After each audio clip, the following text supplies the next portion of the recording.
विषय मैं नहीं था, विषय मणिपुर है। मणिपुर में क्या हो रहा है और उसको एकदम क्यों नहीं रोका जा रहा है, ये विषय है। मैं आपको अपना एक्सपीरियंस देता हूं, जो मैंने शायद अभी तक बोला नहीं, शायद पहले बोल देना था। मैं अब तकरीबन 19 साल से राजनीति में हूं और मैं हर स्टेट में गया हूं। बाढ़ आए, तूफान आए, सुनामी आई थी, हिंसा होती है, हम जाते हैं। 19 साल के एक्सपीरियंस में जो मैंने मणिपुर में देखा और सुना, वो मैंने कभी पहले नहीं सुना था। मैंने पार्लियामेंट में बोला कि प्रधानमंत्री जी ने, अमित शाह जी ने भारत माता की हत्या की है, मणिपुर में भारत को खत्म कर दिया है। मैंने ऐसे नहीं बोला था, ये खोखले शब्द नहीं है। मैं आपको समझाता हूं मैंने ये बात बोली क्यों। जब हम मणिपुर पहुंचे, हम लैंड किए, हमें मणिपुर में दौरा करना था। जब हम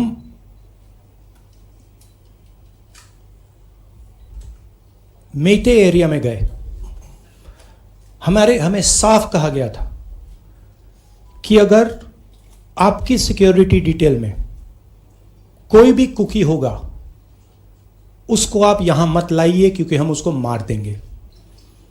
और जब हम कुकी के एरिया में गए, हमें कहा गया अगर कोई मेथी आपकी सिक्योरिटी डिटेल में होगा, उसको आप मत लाइए, उसको हम गोली मार देंगे। हम जब गए, हमें मेतेज को परे करना पड़ा, हमें कुकीज को परे करना पड़ा। मतलब एक स्टेट नहीं है, आज 2 स्टेट है। स्टेट की हत्या कर दी गई है और उसको चीर दिया गया है। इसलिए मैंने बोला हिंदुस्तान की हत्या मणिपुर में बीजेपी ने कर दी है। और जब मैंने कल प्रधानमंत्री को देखा हंसते हुए, मजाक उड़ाते हुए,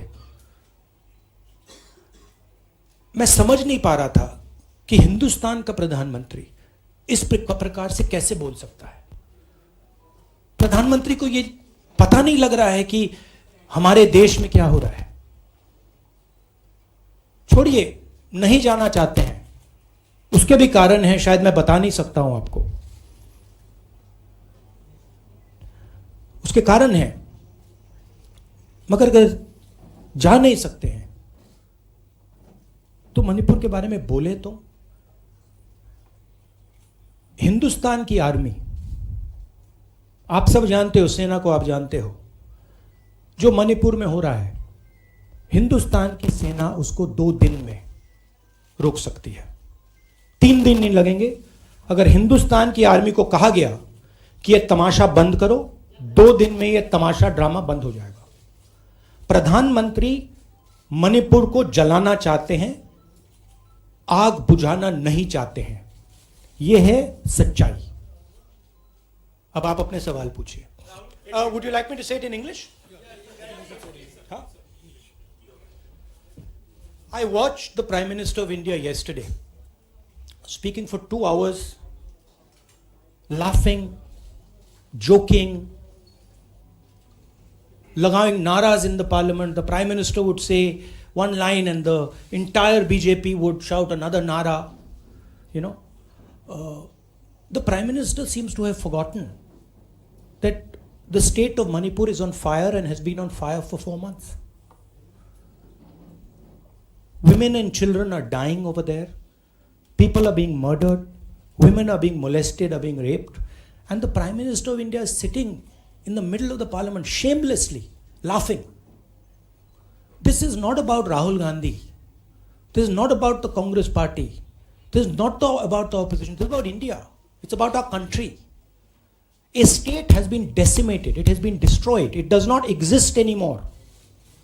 And it has happened because of the politics of the BJP. Divide and rule and burn. That is why in my speech I said, Bharat Mata has been murdered in Manipur. It's very interesting. For the first time, the words Bharat Mata have been expunged from the parliament. It's an insult to those words. Whatever is said that is wrong. I have said Bharat